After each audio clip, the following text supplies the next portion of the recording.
Pernah kepikiran nggak sih kalau ide yang ada di kepala kita itu bisa jadi lebih berharga dari tambang emas atau minyak bumi? Soalnya sekarang ini kita lagi ada di tengah-tengah pergeseran ekonomi yang masif banget. Kekuatan itu udah nggak lagi datang dari perut bumi, tapi dari dalam otak kita, dari kreativitas kita. Yuk kita bedah tuntas soal ekonomi kreatif di Indonesia. Pertanyaan ini serius, ini bukan cuma kiasan. Ini beneran inti dari revolusi ekonomi yang lagi kita alamin. Harta karun kita yang paling berharga itu sekarang udah bukan lagi soal apa yang bisa kita gali dari tanah, tapi soal apa yang bisa kita ciptakan dari imajinasi dan gagasan. Oke, sebelum kita ngomongin masa depan, kita perlu lihat dulu ke belakang. Sejarah ekonomi manusia itu bisa kita lihat kayak 4 gelombang raksasa.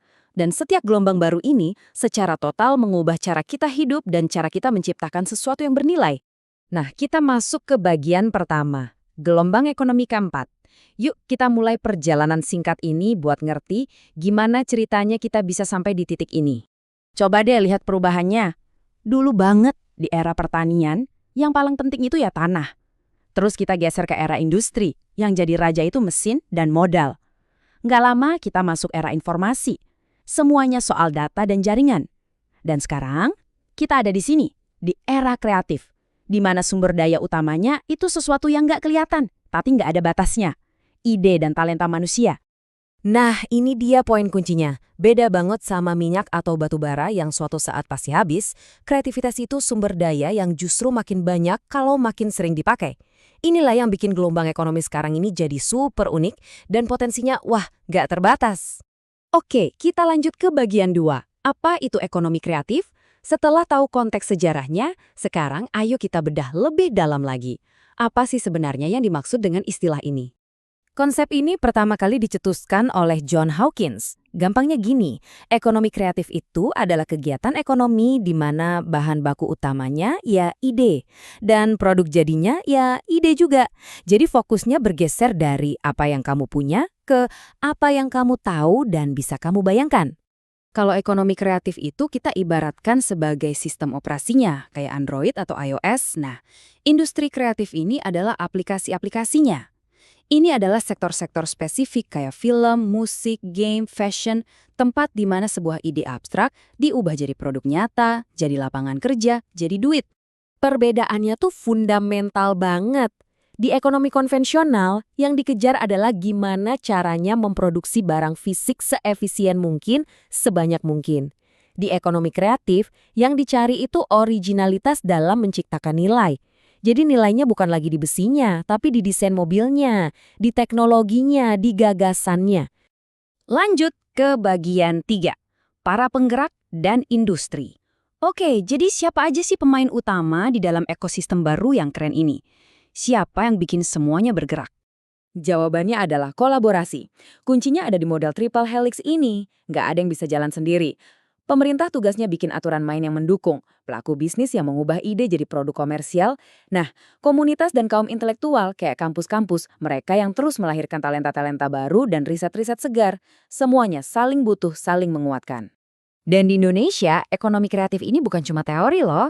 Lihat aja betapa beragamnya ekosistem kita. Ada 17 subsektor yang sudah diidentifikasi. Mulai dari kuliner yang kita semua tahu selalu jadi juara, fashion yang udah mendunia, sampai sektor-sektor digital kayak game dan animasi yang pertumbuhannya gila-gilaan.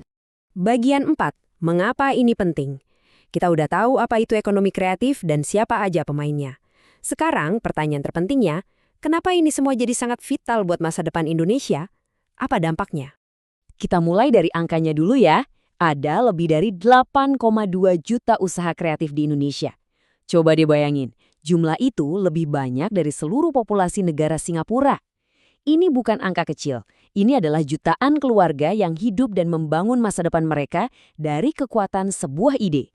Dan dampaknya itu beneran terasa di seluruh perekonomian kita. Ekonomi kreatif ini bukan lagi sekedar pelengkap, tapi udah jadi salah satu mesin pertumbuhan utama. Kontribusinya ke PDB itu signifikan, ngebuka banyak banget lapangan kerja baru, dan bahkan ikut menaikkan pendapatan ekspor negara. Tapi hebatnya lagi, dampaknya itu jauh lebih besar dari sekedar angka-angka di laporan ekonomi. Ini soal wajah Indonesia di panggung dunia. Ini tentang gimana inovasi dari satu sektor bisa memicu kemajuan di sektor-sektor lainnya. Dan yang mungkin paling penting, ini tentang membangun masyarakat yang lebih kreatif, lebih toleran, dan punya kualitas hidup yang lebih baik. Oke, kita sampai di bagian terakhir. Dan ini adalah bagian yang paling penting, karena ini tentang kita semua. Apa artinya ini bagi Anda, bagi saya, bagi kita semua? Kutipan ini benar-benar merangkum semua pergeseran fundamental yang udah terjadi. Aturan main ekonomi dunia tuh udah berubah. Kekayaan terbesar itu nggak lagi digali dari dalam tanah, tapi diciptakan di dalam pikiran. Inovasi dan kreativitas adalah mata uang baru yang paling berharga. Jadi, saat kita menutup pembahasan kali ini, coba ingat ini. Ekonomi kreatif itu bukan cuma buat para seniman atau desainer. Ini adalah arena bermain untuk kita semua yang punya ide. Di dalam sebuah ekonomi di mana gagasan adalah sumber daya utamanya, setiap orang punya potensi untuk jadi pahlawan. Pertanyaannya sekarang untuk Anda, ide apa yang akan Anda hidupkan?